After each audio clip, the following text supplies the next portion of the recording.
Jesus Martim Barbeiro é um semiótico, antropólogo e filósofo colombiano, nascido na Espanha.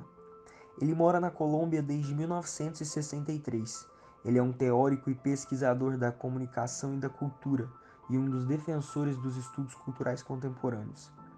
É autor do livro Dos Meios às Mediações, publicado no Brasil pela editora da Universidade Federal do Rio de Janeiro. Se dedicou ao estudo da comunicação na América Latina porque começou a perceber que, por razões históricas e culturais, algumas teorias norte-americanas e europeias não consideravam plenamente a realidade latino-americana. Portanto, Martim Barbeiro viu a necessidade de estudar a realidade latina, tanto para entender a comunicação quanto para entender a falta de credibilidade nos estudos latino-americanos. O professor é famoso por seu trabalho no campo da comunicação. Martim Barbeiro, em suas pesquisas, alega que a comunicação hoje é uma questão de mediações. Elas constituem tanto os processos de produção como também o produto e sua recepção. Lembrando que não há uma definição única de mediação, uma vez que ela acompanha permanentemente as transformações da sociedade e especificamente as da comunicação, que é uma prática social.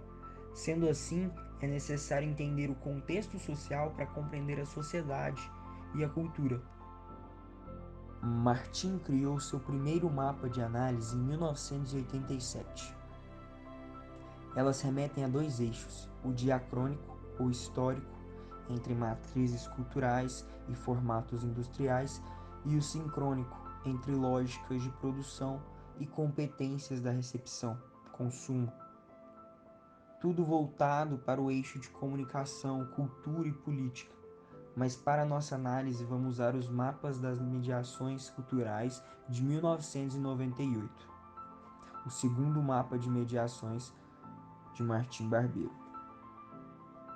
O mapa agora tem por objetivo o estudo da cultura a partir da comunicação, deslocando o estudo das mediações culturais da comunicação para o das mediações comunicativas da cultura.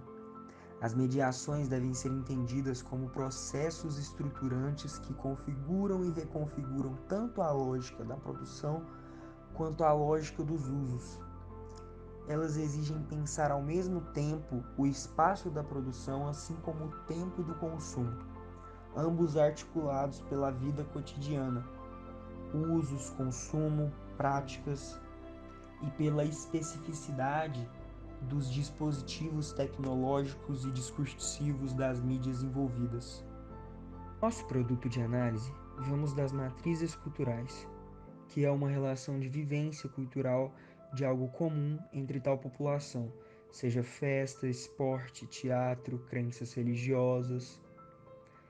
Para um processo do formato industrial, ela vai se modificando e vai sofrendo alterações para chegar nos espaços midiáticos. As alterações para o processo de mídia podem ressignificar ou decodificar ou criar um novo modo de visão.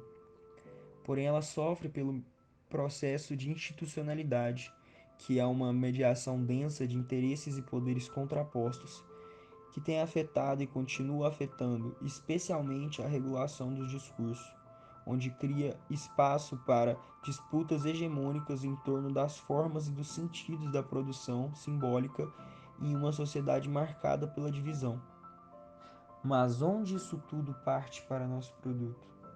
A sinopse de Cidade Invisível é a de um detetive atormentado pelas investigações de um assassinato, que se envolve em uma batalha entre o mundo visível e um reino subterrâneo habitado por criaturas folclóricas. Nessa história é retratado sobre entidades religiosas de certos povos que constituem o Brasil, onde as crenças indígenas e africanas são reconhecidas de modo geral, como foi dito pela sinopse de folclore. Ela abriu um processo de reflexão de como histórias nacionais são retratadas de uma visão hollywoodiana para o público de fora do país. Pode-se argumentar que tais crenças e costumes foram tratados dessa forma para agradar e favorecer as elites dominantes dos meios de comunicação, e de certa forma reduzir o impacto e influência dessas culturas que divergiam daquilo que acreditavam. como resultado dessas crenças muitas vezes acabarem por serem romantizadas ou, em casos, diminuídas para poder apresentá-las ao exterior, tais ações acabaram por criar efeitos e sentimentos na sociedade brasileira. Exemplo disso são os incontáveis atos preconceituosos e racistas que recaem sobre negros e indígenas, por grande parte da sociedade, principalmente aquela mais conservadora, dentre outros frutos de uma grande institucionalidade, como por exemplo a religiosa, predominante no país.